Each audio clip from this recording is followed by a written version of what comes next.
It is Monday, December 9, 2024. Hey, everybody. It's time for another This Week in College Viability News and Commentary. Hi, it's Gary Stalker back again on yet another Monday. This week, we have some action in layoffs and cutbacks. I thought we had an imminent closure, but Keystone College in Pennsylvania is still trying to ride out a nearly impossible financial situation with appeals of their accreditation removal for middle states, poor students, poor faculty, poor staff, poor community. I've never used fake news in this podcast before, but I have a story about college completion rates trending up that fits that categorization. I'll have some stories, have some news on that as well. And I've added a section, and I'm going to call College Drivel, D-R-I-V-E-L. By definition, it is to talk stupidly or carelessly. We should have some fun with that one. Another headline reads, affluent white students are skipping college and no one is sure why. I am, and I'll be glad to tell you. And there's more bad higher education industry news from Fitch Ratings. These and much, much more on the December 9, 2024 This Week in College Viability podcast. And of course, we always start with layoffs and cutbacks.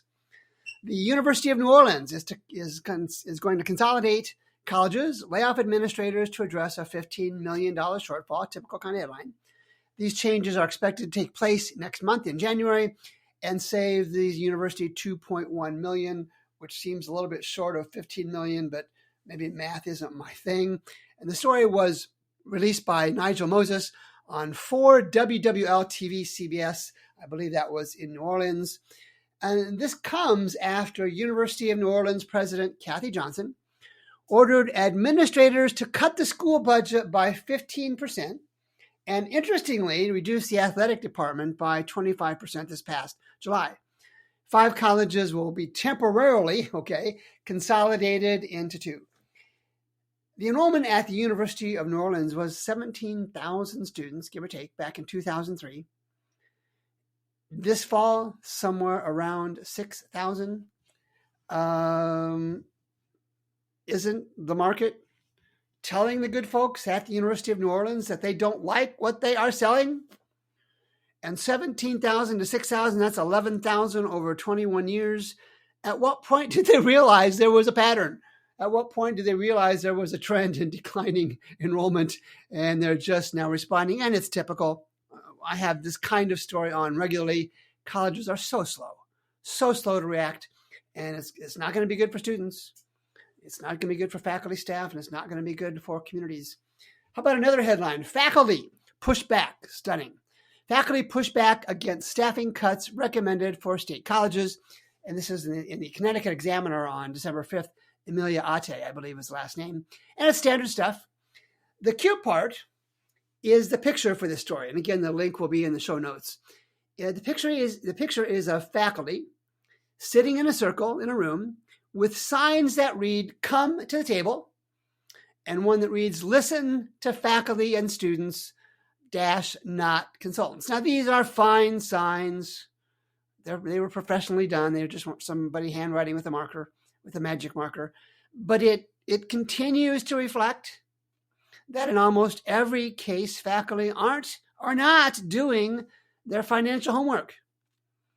Apps like my College Viability app and Matt Hendricks' free, I'll say that again, free College Financial Health Compass are tools faculty can use to bolster and improve their cases or not with their leadership.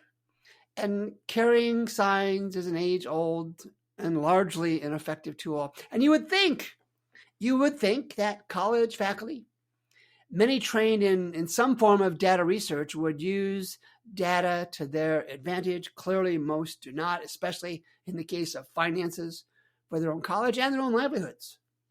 And that's their problem. The tools are there, faculty leaders.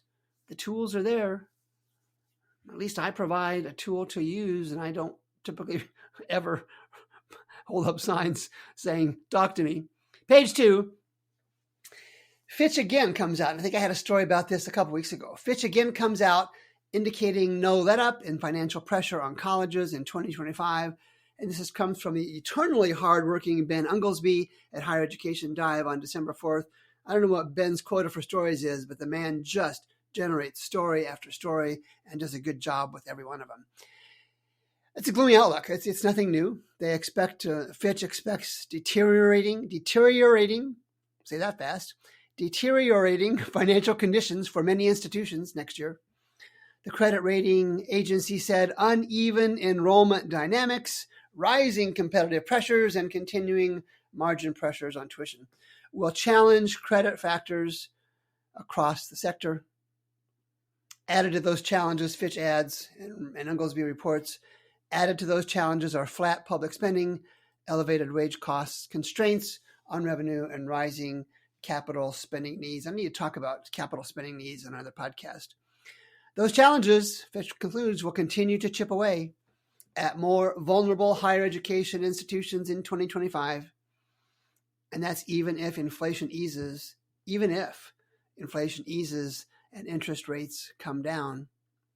With $252 million, that's $250 million with a B, $252 million in projected debt, Barnard College, I believe, makes cuts to faculty and staff benefits. And the college's chapter of the American Association of University Professors wrote that employees were blindsided by news of the budget crisis again and yet again, and I'm sure in the future again. I will share with faculty, why are you just now finding out there are tools available that you don't have to rely on your college leadership? The College Viability app, Matt Hendricks and Perspective Data Science has a whole new series of apps, some of which are free, some of which are moderately priced, some of which are not moderately priced, to help you out. Why, with so much for so long about colleges being in financial trouble, were the folks at Barnard shocked, blindsided by news of the budget crisis? And this story comes from Shay Vance and Maya Stahl, and Anna Pakech on December 3rd in the Columbia Spectator. A quote from the story here: faculty and staff are now being asked at Barnard, faculty and staff are now being asked to make a series of sacrifices in order to dig the campus out of an economic hole we had no part in making, the chapter wrote. Well, do you teach the classes? Do you create the classes? Do you teach the students? They're not coming to Barnard and paying whatever tuition you're charging for. For some reason, you have a role, faculty at Barnard, in the market, in students choosing or not choosing your organization. Don't be so naive as to say we had no part in making. And I can't spoon feed you the information about the financial trends at your college. It's readily available. Let's do this. If by some miracle this podcast is listened to by a faculty member, or a staff member, a community member, and you want to take initiative and get across and get access, take the initiative and get access to the financial information that your leadership allegedly hasn't provided, I'll put you in touch with someone. Who went through a similar sequence at their private college a few years ago. And I'm not hopeful that will happen. In my experience, too many faculty live in an artificial world they think makes them immune to market and financial realities. Oops, my mistake. I should have issued a sarcasm alert. Let's do it again. Too many faculty live in an artificial world they think makes them immune to market and financial realities. That was sarcasm. Page 3. All right, fake news. I don't like political stuff because there's no way to win. And we've heard the fake news for Lord knows how many years now. But I'm going to use it this time, and I'll be hesitant to use it again. December 4th, Catherine Palmer on Inside Higher Education had a headline that read, college completion rates trending up. Let me read to you, as I am wont to do. Ms. Palmer writes, prior dual enrollment experience made students more likely to finish their degree, within 6 years of starting college, according to a new report from the National Center for the National Student Clearinghouse Research Center. Did you hear 6 years in there? In 6 years? This is the epitome of trying to spin a new standard. 6 years to finish? What happened? What happened? What happened to 4 years to graduate? The story goes on to say the report found that students who started college for the first time in 2018, my bold here, had a 6-year credential degree completion rate of 61% and change. A 0.5 percentage point increase over those who started a year earlier in 2017. So after 6 years, barely more than 6 in 10. After 6 years, barely more than 6 in 10 graduated, according to the National Student Clearinghouse Research Center. And 8-year rates, same story, 8-year completion rates for those starting in the fall of 2016, not quite 65%. So after 8 years, 35 out of every 100 students who started college did not complete after 8 years. And then here's the kicker on the story. Here's the kicker on the story. The article did not at any point reference a 4-year graduation rate anywhere. And regular listeners to the podcast know that I am on that all the time. 4-year graduation rates are pathetic. And I can make the case, my threshold, that's the Gary Stocker version, for 6 years is 70%, 7 out of 10 after 6 years. If you can't graduate 7 out of 10 students in 6 years, not good. Not good for a lot of reasons. Onward. 2 Seattle colleges announced merger. This was broken by Liam Knox on December 6th and Inside Higher Education as well. Seattle University and Cornish College of the Arts to merge. Interestingly, one part of this that caught my attention was Seattle University, the merger, not the mergee. Seattle University President Eduardo Penalver said in a press release that the merger would not benefit Cornish College of Arts, but would complement the larger university's mission of incorporating the arts into its students' education. And the background in this story is Seattle University recently received 200 works of art worth a reported $300 million from a recent alum. Page 4, College Drivel. I think I picked up the term many years ago from a guy I used to sell stuff with. Drivel, D-R-I-V-E-L, to talk stupidly and carelessly. And so it's always, in my mind, it's always silly season with college PR announcements. And part of my mission has regularly been to challenge college statements. You heard me do it on this podcast and the social media that I use. So in recognition of those silly statements, I'm adding a regular section. May not be every week, but regularly. And it will be anonymized because I want any college leader or public relations person who follows the podcast, and there are many, to be able to reuse these lines. So I'm going to use the quotes, but I'm going to make a vague reference to the college that shared them. And here's the ones I want to start off with. And if you would please consider this my contribution, College Viability's contribution to higher education, communication, efficiency. Again, I screwed up. I should have had a sarcasm alert prior to sharing that one. Here's the first one. Like all higher education institutions, the impact of the pandemic on us was dramatic. This is from a chancellor. This chancellor goes on to say, our commitment to providing high-quality learning experiences to the most diverse student body in the region at an affordable cost, as we did during COVID, continues to be what sets this university apart. All right. The next one, Drivel University. I made that up. Drivel University, not the real university, of course, says similar to many institutions of higher education operating in the current economic and political environment, we're in the process of making strategic decisions that support our commitment to long-term academic excellence. I wonder what their graduation rate is. Long-term academic excellence and financial sustainability, this college leader wrote. Over the past 10 years, they continued Our faculty and staff have accelerated the progress and the pursuit of excellence at our university. I will share with you, without naming the college, that they have financial issues that are significant. And then finally, a reimagined, name of university, a reimagined university aligns costs to revenues while improving our agility and ability to meet student demand. We are focused on ensuring relevance and maintaining excellence for students, employers, and our greater community long into the future. And I just got back from my annual trip to the eye doctor, and my eyes are watering. I'm not sure it's from the eye doctor or from those touching moments of higher education, college drivel. I hope we can have some more fun with those.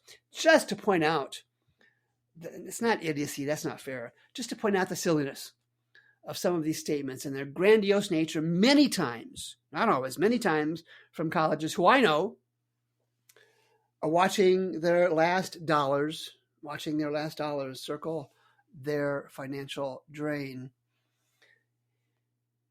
Affluent white students are skipping college and no one is sure why. I think I do.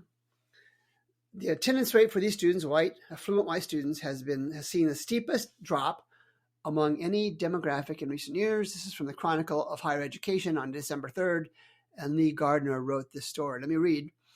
White students, this is from Lee Gardner in the Chronicle, white students are falling out of higher education more quickly than any other racial group.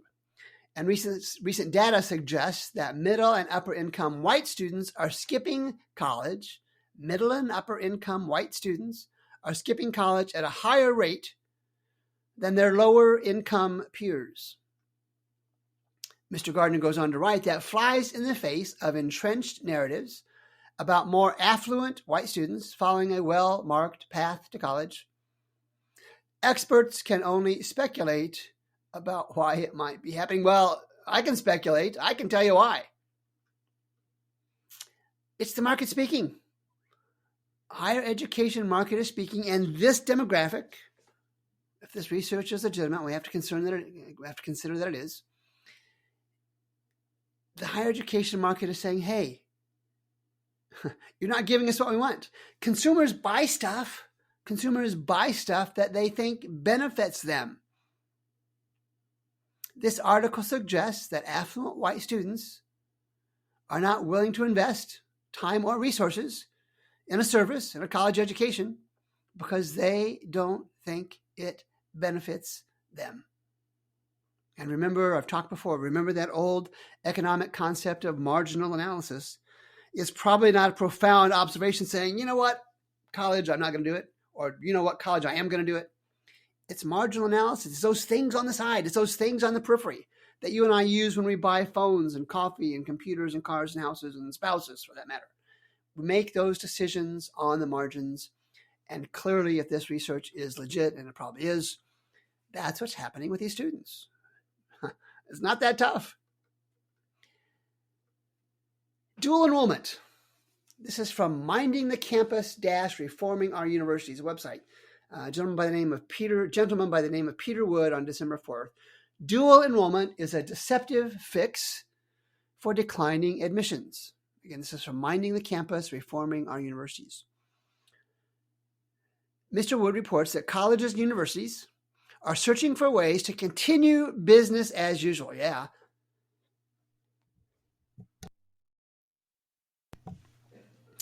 That means filling classrooms with any students they can get. He adds a qualifier within limits. And the limits, he goes on to write, are admitting students whose presence would undermine the credibility of the curriculum. But he continues, some colleges skate very close to those limits. And colleges have been doing this for a long time, since at least the 19th century. But it was for exceptional students, those with really, really significant skills, far and above those of their peers in math and languages and sciences and other areas, far beyond other college students. But the new game, Mr. Wood writes, the new game is admitting ordinary high school students, define ordinary any way you want, admitting ordinary high school students to get them settled on the college's curriculum and student culture. Now, in practice, probably nothing wrong with that unless, and this is what's happening, those students aren't prepared for college. Their middle school, grade school, and high school courses, programs didn't prepare them for a college curriculum. And the transition is easy, and this makes sense. Many colleges have lowered their standards to a level, get this, lowered their standards to a level barely above high school standards. And Mr. Wood says, I say deception because the students who take the bait, it's a strong word, I guess, who take the bait, and after taking some courses as high school students, go on to enroll as full-time students, they are probably failing in their responsibility to look at other options, even though they've taken some courses from another college, some dual enrollment courses from another college. Okay, all right, so the market is what it is, but the author reinforces a point that many are making, including myself. Colleges, and I've said this before, colleges are so focused on getting students enrolled that they don't, in my mind, they don't concern themselves with how many graduate. Get them in the door. What happens after that, the data shows doesn't matter because of such pathetic low graduation rates. And I've told the story before, how many times at a May or even June graduation event, college graduation event, have you heard a college proudly announce, we had 41% of this year's class graduate. Of course, they're not going to say that. It doesn't happen. But that proves my point. They'll say we had 2% more students enroll in fall, but they won't say we only graduated. We didn't even graduate half of the students that started in our college. And let's wrap this up with something from Keystone College. And this was an opinion by the editorial board at a place called the Standard Speaker on December 7th. And the story reads, Keystone College, deserving of time to prove viability. And I mentioned this at the top. It's highly unlikely that Keystone survives for lots of reasons. I've shared the data before. I'm not going to do that again today. But reading this editorial, and you can get what the gist of it is by the title, they're saying that the college deserves more time. Well, they've had decades. I don't know if it's been centuries or not, but decades to prove viability. And slowly and surely the market has said, for whatever reasons or set of reasons, no to Keystone College. And then you may not believe this, but I spend a lot of time pondering the impact of a college closure. The impact of a college closure mostly at a small, private, non-urban community. And of course, organizations like Standard Speaker talking about Keystone, they're welcome to make their point, but so am I. And my point continues to be that there are too many colleges. There are just simply too many colleges, too many college seats, and not enough students willing to pay at whatever discounted tuition, willing to pay for those seats. It's basic economics. Again, it comes up. Until the supply of college seats more closely matches the demand for those seats, there will continue to be downward pressure on tuition, upward pressure on tuition discounts. And it is in that scenario that more colleges will continue to consolidate, be that in the form of closures or mergers with other organizations. And it's a legitimate concern that communities will be traumatically and negatively impacted by a college closure, especially these small ones. However, I make the argument, and I think it's a solid argument, I believe it's a solid argument.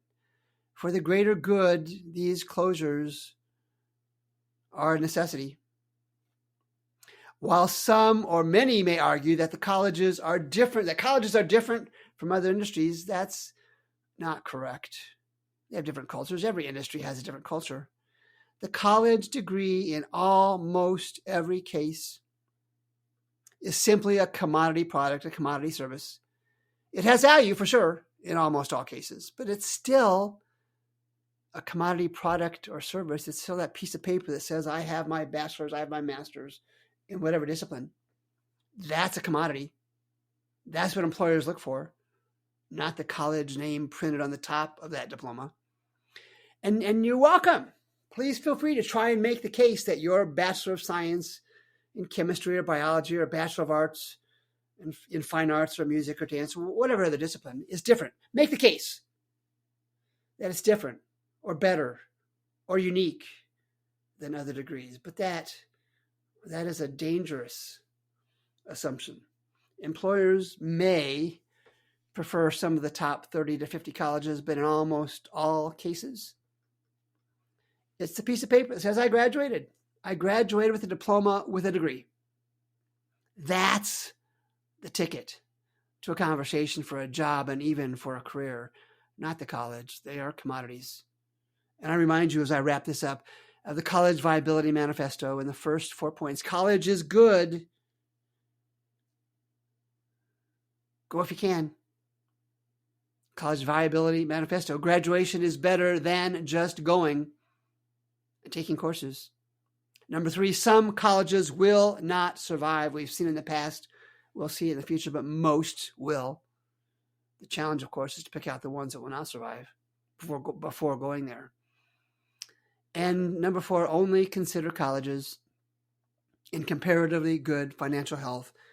And my work there, my app is there. Others have done the same or similar kind of work, not college by college, but similar kind of work. Only consider colleges in comparatively good financial health. And as always, thanks for making time. My name is Gary Stalker with College Viability. Every Monday, I'm right here with another podcast episode of This Week in College Viability. And next Monday, December 16th, will be no exception. We'll talk then. Take care.